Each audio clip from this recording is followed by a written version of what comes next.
Hello दोस्तों, कैसे हैं आप सब लोग। अगर हम बात करें बुधवार को कैसे रहे शेयर बाजार, तो ये वीडियो आपके लिए, क्योंकि यहाँ पर हम डिकोड करेंगे कि बुधवार के दिन कैसे रहे शेयर बाजार, किस तरीके की हमने मार्केट मोमेंटम होते हुए देखा और गुरुवार के दिन मार्केट कैसा ट्रेड हो सकता है। तो अगर हम बात करें बुधवार के दिन मार्केट में एक रेंज बाउंड मोमेंटम, एक फ्लैट नोट पे मार्केट में मोमेंटम होते हुए देखा। अगर हम बात करें पिछले 2 दिनों में, सोमवार और मंगलवार को मार्केट में बड़ी गिरावट देखने को मिली और उसके बाद बुधवार के दिन एक फ्लैट नोट पे मार्केट क्लोज होता हुआ नजर आया। बुधवार को हमने देखा निफ्टी करीबन 23,412 के लेवल पे फ्लैट नोट पे क्लोज होती हुई नजर आई। वहीं बैंक निफ्टी में हमने मार्जिनी नेगेटिव क्लोजिंग होती हुई देखी, करीबन 0.18% की क्लोजिंग देखी, जो कि करीबन 53,456 के लेवल के आसपास क्लोज होता हुआ नजर आया। सेंसेक्स में भी हमने 0.07% के गेंस आते हुए देखे और 74,608 के लेवल पे सेंसेक्स भी क्लोज होता हुआ नजर आया।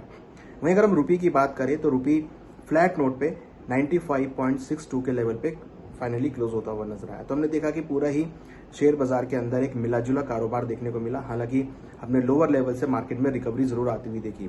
तो अगर आप देखेंगे तो बुधवार के दिन मार्केट में बहुत एक रेंज बाउंड मोमेंटम रही, मगर यहाँ अगर आप देखेंगे तो मिड कैप के अंदर काफी अच्छा मोमेंटम रहा।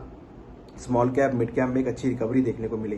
वहीं हमने मेटल स्टॉक्स के अंदर एक अच्छा मोमेंटम बनते हुए देखा, जिसमें हमने देखा Hindustan copper, Hindustan zinc, Vedanta, Tata steel, सभी के अंदर एक अच्छी खासी रिकवरी देखने को मिली। हालांकि आईटी सेक्टर जो है आउट परफॉर्म नहीं कर पाया। आईटी सेक्टर में हमने गिरावट आती हुई देखी। तो कहीं ना कहीं हमने देखा कि आईटी सेक्टर में गिरावट रही। साथ में हमने देखा मेटल सेक्टर के अंदर भी पॉजिटिव मोमेंटम देखा। तो अगर आप देखेंगे इक्विटी मार्केट में तो एक मिलाजुला कारोबार देखने को मिला। हालांकि गोल्ड सिल्वर की इंपोर्ट ड्यूटी बढ़ाने के बाद हमने मेटल्स में मोमेंटम देखा था, तो उस मेटल की वजह से हमने मेटल सेक्टर के अंदर भी एक अच्छी खासी बढ़त इक्विटी मार्केट में बनती हुई देखी। तो नाउ अब हम बात करें कि अगला आने वाले दिन गुरुवार को कैसे मार्केट ट्रेड कर सकता है। तो यहाँ अगर हम देखें तो निफ्टी ने 23,200 का काफी स्ट्रॉन्ग सपोर्ट बना लिया है और ऊपर में करीबन 23,650 एक रेजिस्टेंस जोन है।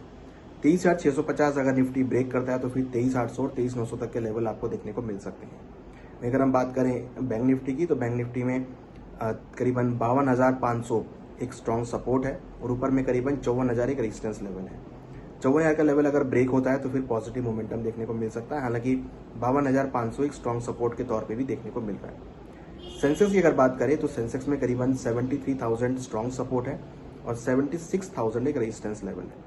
हालांकि हमने लोअर लेवल से रिकवरी होती हुई देखी, मगर लग रहा है कि कहीं ना कहीं सेंसेक्स के अंदर भी लोअर लेवल से रिकवरी देखने को मिल सकती है। जिस तरीके के डेवलपमेंट्स हम देख रहे हैं, हमने देखा गोल्ड सिल्वर की इंपोर्ट ड्यूटी बढ़ती हुई नजर आई। वहीं हमने दूध के भाव भी बढ़ते हुए देखे। तो बहुत सारी चीजें हैं जो भी अनसर्टेनिटी के लेवल पे ट्रेड होती हुई दिख रही हैं। तो हमें लगता है कि बाजारों में भी अनसर्टेनिटी रहेगी और एक मिला जुला कारोबार देखने को मिल सकता है। कहीं ना कहीं हमें लग रहा है कि इंटरनेशनल मार्केट के कारणों की वजह से भारतीय बाजार भी यहाँ पर अब अस्त व्यस्त होते हुए दिखाई दे रहे हैं। इसकी वजह से ज्यादा तेजी या ज्यादा मंदी देखने को नहीं मिल रही। हालांकि हमने पिछले 2 दिनों में निफ्टी में बड़ी गिरावट भी आती हुई देखी है। हमें लगता है कि मार्केट जो है कि मिला जुला रहेगा और ओवरऑल अगर हम बात करें तो मार्केट में एक रेंज बाउंड मोमेंटम रहेगी।